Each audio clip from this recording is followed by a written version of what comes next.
و کارجێڕی مەڵبەندیەکی ڕێخستنی سلێمانی سازداندا لە کۆبوونەوەکەی باسی چیتان کرد و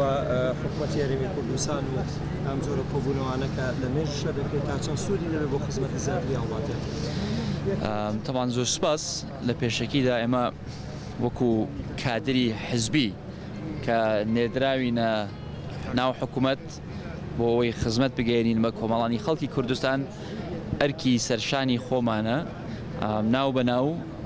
حزبی خۆمان کادرانی حزبی خۆمان و ڕێخستنەکانی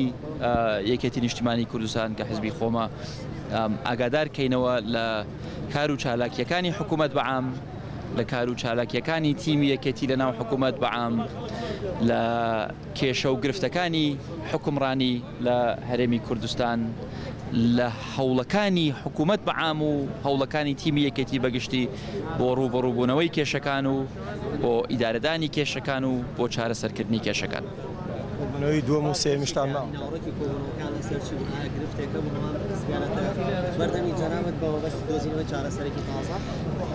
هیچ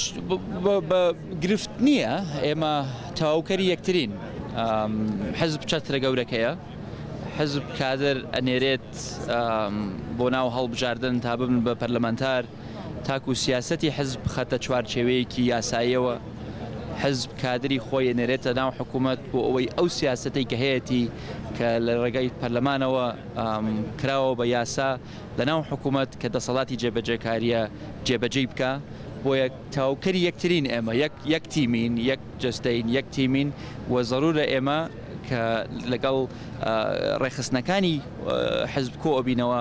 ئەوان لە ناو کۆمەڵگەن کێشەکانی خەڵکمان پێگەیەنن، داواکاریەکانی ناوچەی کۆمیتەکانیان پێمانەگەیەنن و ئێمە شەتوانین ینی هەم زانیاریان بینە لەسەر کار و چالاکیەکانمان، هەمی شەتوانین سوود لەو معانات و تێبینی و داواکاریەکانی خۆیان و کادرەکانی خۆیان و لایەنگەرەکانی خۆیان وەرگین تاکو لە کاری خۆمانە ڕەچاوی ئەو داواکاریانە بگەین. بەڵێگەن ئەمە کۆبوونەوەکانمان بەردەوامە ئەمڕۆ لەگەڵ هەواڵانی مەڵبەند کۆبووینەوە پێ دواتریش لەگەڵ هەواڵانی کۆمیتەکان کۆبینەوە لەگەڵ مەکتەب و ئۆرگانە جاجاکانی یەکێتی نیشتیمانی کوردستان کۆبینەوە و بەشێک لەو هەواڵانەی کە لەناو حکوومەتی خۆجەیش کۆبینەوە بۆ هەمان مەبەست بۆ ئەوەی حزب حکوومەت حزب لەناو پەرلەمان حزب لەناو ئۆرگانەکان بە یەک ئاوازا قسە بکەین، دوورکەوینەوەی لەوەی کە کەسێک بە بێ معلومات یان بە هەڵە تێگەیشتن لە مەوزوعێک یان لە دۆخێک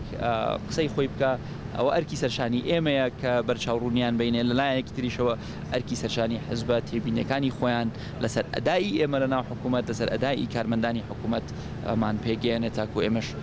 پیاچوونەوەیان بۆ بکەین. زۆر سپاس، ماڵتانەوە بێت.